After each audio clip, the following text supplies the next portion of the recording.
As emissoras internacionais de televisão estão mostrando exatamente nesse momento, e a Ana viu inclusive na Al Jazeera, a movimentação na faixa de Gaza com o pessoal saindo em direção ao Egito.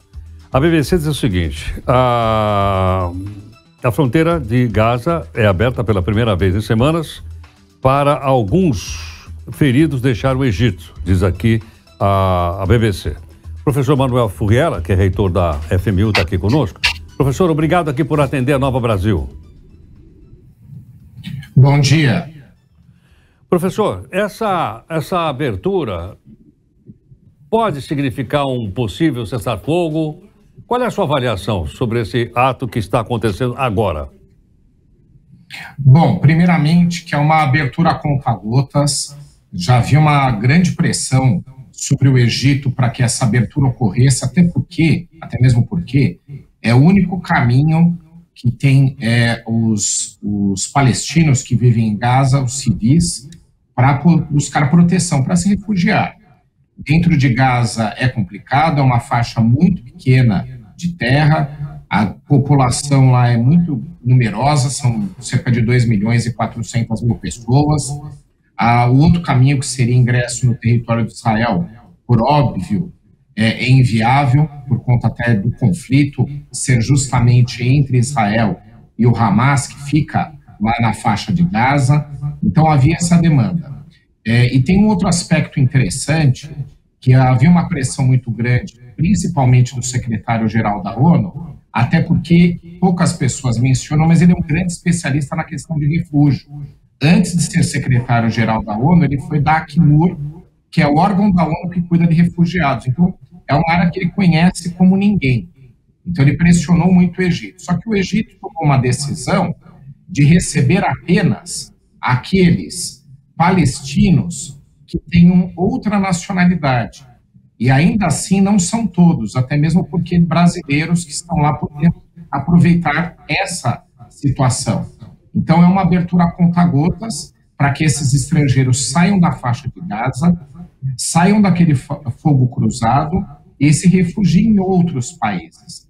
Então, é uma primeira sinalização que, apesar de importante, ela ainda não atende por completo o corredor humanitário que precisa haver naquela região, na faixa de Gaza, para que os civis eles possam sair da região e se refugiarem em em outro país, em algum outro local, onde eles não estejam sujeitos a correrem risco, já que estão ali no meio, no fogo cruzado, entre o conflito entre Israel e o Hamas. Então, esse é o cenário que temos até o momento.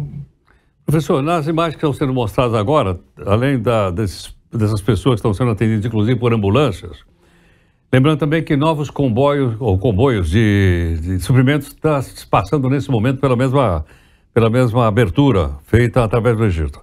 Agora, o governo egípcio não está disposto a receber ou constituir um campo de refugiados palestinos na proximidade, que é a Península do Sinai? Não está, e tem motivo. Infelizmente, tem motivos para isso. Por que eu digo infelizmente? Nosso foco sempre tem que ser em atender os civis. Aqui lembrando, né, que pelo direito de guerra, civil não está no conflito. Então, muitas pessoas acham que guerra não tem regras. Tem sim, existe um direito internacional específico. A guerra, ela é um conflito, neste caso, entre os integrantes do Hamas, a gente pode chamar de guerrilheiros, de terroristas, como outras insurgentes, de qualquer forma, entre eles e o exército de Israel.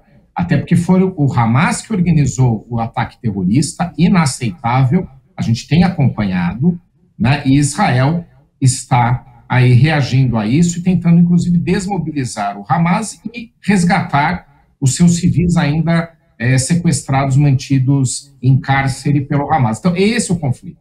A população civil regular que vive na região tem que ser protegida. Então, o caminho que a gente acaba tendo é esse, né, de se refugiarem, e a única alternativa ali é o Egito, por conta de ser a única fronteira que existe além de propriamente Israel. Agora, qual é o problema para o Egito em receber? Receber um grande contingente, que será grande, se eles abrirem a fronteira, imagina o potencial, né? você tem mais de 2 milhões de pessoas, praticamente a totalidade são civis, não envolvidos no conflito, necessitando de proteção. Então, a busca pelo Egito vai ser enorme. E aí, que tipo de situação o Egito tem? Que tipos de problemas? Um, em atender esse contingente de pessoas, alimentar e abrigar no seu território. O outro é tentar fazer uma triagem para que dentro desse contingente não venham também terroristas, né? Não venham integrantes do Hamas, que vão causar problemas depois no próprio Egito. A gente tem um histórico aí, por exemplo, em relação à Jordânia, uma questão muito parecida. Receberam lá refugiados e depois tiveram um problema na região, né? Então, você tem que fazer uma triagem. Imagina como é complexo fazer isso. E, por fim, é a longa estada.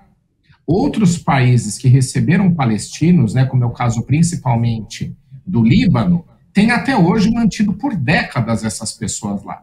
Porque como aquela região é uma região de conflito constante, o Egito tem receio, e um receio que procede, em ter que manter milhões de pessoas refugiadas no seu território sem perspectiva de poderem retornar à faixa de Gaza ou algum território palestino. Então, não estou dizendo que justifica, essa é uma questão a ser solucionada pela comunidade internacional, que tem que ajudar o Egito neste momento.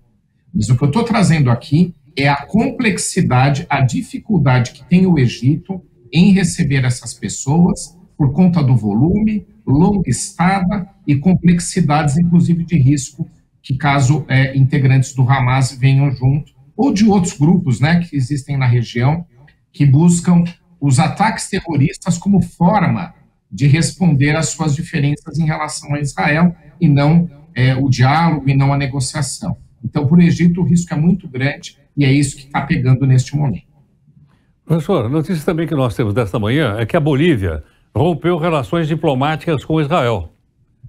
Isso tem algum impacto de fato político internacional na sua avaliação? Isso mostra algumas coisas. Eu acho que tem a Bolívia, a Colômbia, mesmo o governo brasileiro tem sido muito crítico a Israel, a gente percebe, né, moderou um pouco o discurso. Aliás, moderou corretamente, a gente estava presidindo o Conselho de Segurança da ONU, então a gente tem que ficar com um papel um pouco mais neutro. Eu acho que o governo brasileiro ajustou depois muito bem esse discurso, né?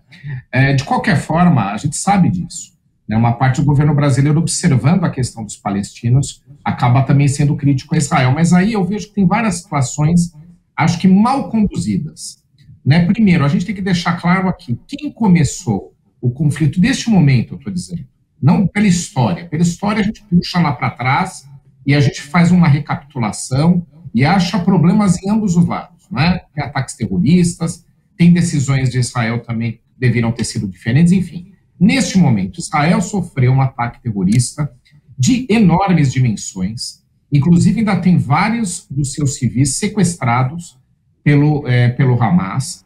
Então, o que Israel precisa é dosar a resposta que ele tem direito a dar a esse ataque terrorista, tem que se comunicar melhor, explicar que é esta a sua atitude. Ele está reagindo a um ataque que recebeu do Hamas, então o problema é com o Hamas, e ele precisa desmobilizar o Hamas até por uma questão de segurança da sua própria população e para resgatar os civis. E esse discurso ele não está muito bem colocado. E aí você tem um outro lado, você tem uma quantidade enorme de civis palestinos, população já historicamente também muito sofrida, que está ali no meio do fogo cruzado. Então, o que acaba acontecendo é que muitos solidários a esses civis acabam também trazendo um discurso que eu acho que não é para este momento. Então, precisa ter um ajuste de todos, né? Precisa se reconhecer o direito que, sim, Israel tem de dar uma resposta ao ataque que recebeu, e a comunidade internacional tem que buscar uma alternativa para que os civis palestinos sejam protegidos. Eles não têm relação nenhuma com o conflito e acabam sendo vitimados, a gente acompanha todos os dias. Então, acho que falta organizar essa conversa, para que cada um tenha seu direito respeitado. Israel em dar a resposta, Israel em desmobilizar o Hamas, é indiscutível que tem esse direito, e os palestinos civis regulares, que não têm relação nenhuma com isso, que eles possam ficar numa região segura. Eu acho que a partir do momento que se conversa e se organize nisso, há condições de todo mundo manter aí a calma e um bom diálogo diplomático. Como não está havendo uma boa condução, e eu responsabilizo um pouco a ONU, que eu acho que ela que tinha que mediar essa conversa, você tem esses desgastes, você tem esses problemas que a gente está acompanhando aqui. Perfeito. Então tem sim um impacto. A Bolívia, a Colômbia, o Chile também estão criticando bastante aqui na América Latina. Israel, por quê? São países representativos, principalmente aqui para nós brasileiros, é da nossa região, sendo muito críticos a Israel. Mas eu acho que falta organizar essa conversa para que os direitos que foram infringidos, inclusive os de Israel, que foram desrespeitados, sejam atendidos e a gente proteja a população civil ao mesmo tempo. Falta organizar essa conversa para que todos mantenham o bom tom neste momento. Perfeito. Muito obrigado, professor Manuel Furriela, reitor da FMI. Bom, ele está comentando simplesmente o assunto mais importante dessa manhã, que foi a abertura, então, dessa passagem da faixa de Gaza para o Egito. Da retirada de algumas pessoas que estão doentes, com ambulâncias que estão sendo mostrados no mundo inteiro nesse momento. A entrada também de caminhões de suprimento. É o assunto mais importante desse momento, explicado aqui pelo professor Manuel Furriela.